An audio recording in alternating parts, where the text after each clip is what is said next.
Kumusta kayo mga idol? Ito at welcome back na naman dito sa ating YouTube channel. So medyo matagal-tagal tayong hindi nakapag-video dahil medyo busy-busy tayo.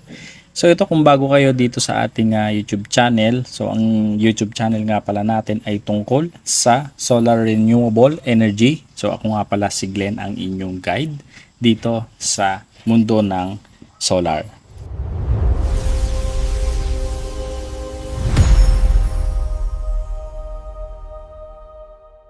So ngayon ay pag-uusapan natin ang isang tanong na madalas kong matanggap sa comments or sa messages. So sabi nila, Sir Glenn, bakit mataas pa rin ang electric bill namin kahit may solar na kami?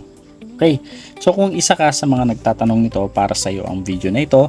Sana panoorin nyo hanggang dulo. So simulan na natin. Reason number 1 is yung mali ang inyong mga expectations. Okay, so isa ito sa pinakamalaking dahilan, mga idol. Marami ang nag-aakala na kapag nagpakabit kayo ng inyong mga solar, automatic zero na ang inyong mga electric bill. Pero hindi kasi ganun, mga idol. Hindi siya parang magic or instant na zero na yung ating mga electric bill, no? So ang matitipid mo dito kasi ay depende sa laki ng solar setup na inyong ipapalagay, sa dami ng appliances, sa oras ng paggamit at sa klase ng solar setup na meron kayo, no? So kung ang system nyo ay, for example, ay nagha-harvest lamang or kaya mag-generate ng 10 kilowatt hour sa isang araw, pero ang konsumo mo naman ay nasa 20 kilowatt hour, natural, nakukuha pa rin kayo sa grid ng kalahati na kuryente mula sa grid or electric cooperative.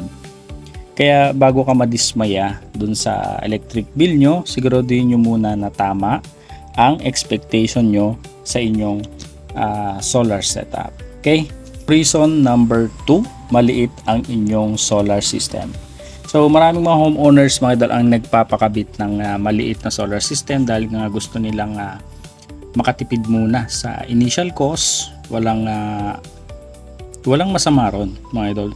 Totally okay yon. Kaya nga lang, problema, habang lumalaki ang konsumo nila sa kanilang bahay, hindi na sapat ang capacity ng kanilang solar setup. Hindi nila namamalayan na kapag dagdag na pala sila ng kanilang mga appliances.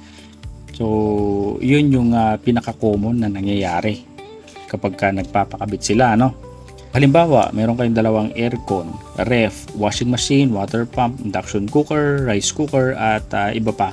So kung maliit lang ang solar setup mo, hindi nito kayang suportahan ang lahat ng mga appliances na yan. So ang resulta, syempre, patuloy pa rin ang paggamit nyo ng grid kapag kinakapos na yung inyong buong solar setup, no? So reason number 3 is ito yung gabi ang pinakamalaking konsumo. Okay, ito ay isa sa pinaka-common. So sa umaga, nasa trabaho ang kanilang pamilya. Pagdating ng gabi, nandun sila sabay-sabay na ginagamit ang kanilang mga aircon, TV, ilaw, rice cooker, electric fan at iba pang mga appliances. Ang problema, gabi. So siyempre kapag gabi, mga idol, wala ng araw na sumusuporta sa inyong mga paggamit ng inyong mga appliances. So totally yan, battery na lang yung nagpapagana hanggang sa matapos kayong gumamit sa mga appliances nyo, no? So kung maliit ang inyong battery or wala kang battery, kukuha ka talaga niyan sa kuryente mula sa utility or sa grid. Okay? Kaya mahalaga, mga idol, na maintindihan nyo kung kailan nangyayari ang pinakamalaking konsumo nyo sa inyong tahanan bago kayo magdesisyon or magpakabit ng inyong mga solar, no? So mamaya may ipapakita akong dahilan na kahit maganda ang inyong solar setup ay pwede pa rin tumaas ang inyong electric bill. Okay, so reason number 4, maruming mga solar panels. So simple lang ito, pero madalas nakakalimutan natin dahil sa mga paggamit natin, dahil masyado na tayong komportable sa paggamit ng ating mga solar setup. So kapag makapal na ang alikabok or dumi ng mga ibot o tuyong dahon sa ating mga solar panels, bumababa ang energy production natin. So hindi man ito agad mapapansin, pero sa paglipas, mga idol, ng panahon, malaki ang epekto nito sa total na energy na napoproduce ng ating mga solar panels, no? So dapat regular na paglilinis, lalo na kung ligtas naman na gawin nyo yung regular na paglilinis sa inyong mga solar panels, no? Dahil magiging malaking tulong ito para mapanatili ang very good performance ng ating mga solar panels regarding sa pag-generate or pag-harvest ng kuryente galing sa, siyempre, haring araw. Okay. So, reason number 5 ay may anino or may shadings sa ating mga solar panels. So, may mga pagkakataon na noong unang kinabit ang ating mga solar panels ay wala pang mga harang yung ating mga solar panels sa ating bubong. Pero paglipas ng panahon, mga idol, lumalaki ang mga puno sa ating paligid, may mga bagong poste, or may mga itinayong bahay ang ating mga kapitbahay, no? So kahit maliit na bahagi lang ng ating mga solar panels ay napakalaking nito. Maaari nitong pababain ang production ng ating buong string ng ating mga solar panels. So diyan nagsisimula yung magiging pagsisimula ng ating problema sa ating pag-harvest, no? So reason number 6 ay mali ang inverter settings. So hindi lahat ng mga inverter, mga idol, ay nakaset na ng tama pagkatapos ng installation. May mga settings kasi tulad ng battery priority or load priority or charging parameters at time of use natin na malaking epekto sa performance ng ating buong system ng solar, no? So kung mali ang configuration, possible na mas madalas ang gamit ng inverter natin galing sa grid. So doon nagkakatalo dapat, mga idol, na nakaset ng maayos yung ating mga settings ng ating mga inverter, no? Kaya mahalaga ring maintindihan ang basic settings ng inyong mga inverter. So meron naman tayong mga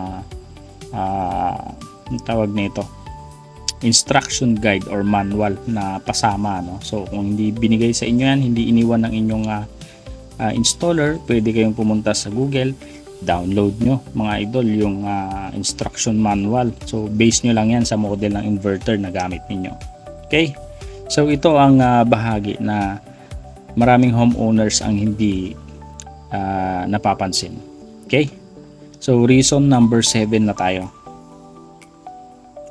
Reason number 7 natin is dumami ang konsumo. Okay, so napansin nyo ba, mga idol, nung wala pa kayong mga solar or hindi pa kayo nakapagpakabit ng inyong mga solar setup, so matipid kang gumamit ng mga appliances. So tipid na tipid ka talaga. Pero pagkatapos ng nakapagpakabit na kayo ng mga inyong mga solar setup sa inyong tahanan, mas madalas nang naka-aircon, mas madalas nang gumamit ng induction cooker, mas madalas nang gumamit ng TV, madalas nakakalimutan na rin patay ng mga ilaw. So dahil mas kampante ka nang gumamit ng kuryente, ito ang tinatawag na behavioral effect. So habang tumataas ang paggamit natin ng ating mga appliances, tumataas din ang ating konsumo at hindi na natin ito namamalayan.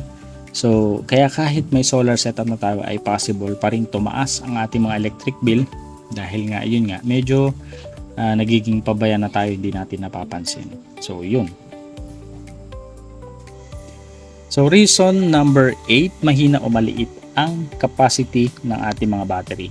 So kung ang battery na gamit natin ay para sa gabi, mahalagang sapat dapat ang capacity ng ating mga battery na nilalagay sa ating solar setup at computed dapat yan sa ating appliances na ginagamit sa gabi, no? So para tugma yung calculation ng battery sa appliances na gagamitin ng gabi. Kapag mabilis maubos ang laman ng battery, automatiko kasi, mga idol, nalilipat yung ating inverter sa grid or kukuha siya sa electric cooperative na which is grid. Okay? Kung gusto mong mas makunat or mas maganda ang or mas malaki yung capacity na makukuha nyo sa inyong battery at hindi siya kumuha sa grid, ay dapat mas malaki or kailangang tama ang battery capacity para actual mong magamit talaga yan. So reason number 9, hindi minomonitor ang kanilang mga solar system. Marami kasi mga idol ang tinitignan na lang sa mga kanilang electric bill dahil doon na lang nila kinukumpara, pero hindi nila tinitignan ang kanilang mga inverter application, yung kanilang mga past na data analysis ng application natin ng inverter. So hindi nila chine-check mga idol kung gaano karaming solar energy ang napoproduce ng kanilang solar setup araw-araw. So hindi nila namamalayan, kumukuha na pala sila sa grid. Ayun, so dahil nga may shading yung kanilang solar panel, ayan. So yan yung mga dahilan. Kapag hindi mo monitor ang inyong mga solar setup, so mahirap malaman kung saan nanggagaling ang problema, no? Reason number 10, hindi tugma ang lifestyle sa solar. Okay? So for example, kung buong araw walang tao sa inyong bahay at lahat ng mga appliances ay ginagamit lamang sa gabi, so hindi mo nasusulit ang libreng solar energy sa tanghali, which is yung meron pang sikat ng araw, no? Alam niyo mga idol, sa ganitong paraan mas maraming libreng solar energy ang magagamit mo dahil nga, for example, full charge na yung inyong battery ng alas 12 ng tanghali. And then, yung remaining na oras mo, 1 p.m. to 5 p.m. or 4 p.m. is meron pang sikat ng araw. So, yung mga idol is dapat sana is nagagamit mo pa yung kayang ma-harvest ng inyong solar panel. Pero yun nga, dahil gabi lang kayo meron, so wala rin. So, sayang, no? Mas maganda pa magdagdag na lang kayo ng inyong mga baterya. Kung gabi talaga kayo malakas or gabi lang kayo available na gumamit ng mga appliances nyo, no? So kung mataas pa rin ang electric bill nyo mga idol, kahit naka-solar na kayo, huwag agad isipin na siraan yung mga solar setup. So suriin nyo muna ang mga napag-usapan natin ngayon. Tama ba ang laki ng inyong mga solar setup? Malinis ba ang inyong mga solar panel? Wala bang mga shadings or anino ng mga kahoy or puno, no? And then kung tama ba ang inyong mga inverter settings or sapat ba ang inyong mga baterya, no? So at saka siyempre higit sa lahat, no, tugma ba ang paggamit nyo sa kuryente sa oras na gumagawa or nag-harvest ang inyong solar panels. Simpleng adjustment lang naman ang kailangan. So dapat pinag-aaralan nyo rin yung inyong mga solar setup. Hindi porket naituro na sa inyo is dyan na lang, gamit na lang kayo ng gamit, no? So ayun mga idol, kung may natutunan kayo dito sa ating video, siyempre huwag nyo kalimutang mag-like, mag-subscribe dito sa ating YouTube channel para mas marami pang mga Pilipino ang matuto tungkol dito sa tamang paggamit natin ng ating mga solar setup. At kung may mga sarili kang experience, ayan, kung bakit mataas pa rin ang inyong mga electric bill, so comment mo lang yan sa ibaba, baka makatulong din ang mga experience mo sa ibang mga viewers natin. So maraming salamat mga idol sa inyong panonood at magkita-kita ulit tayo sa ating susunod na video.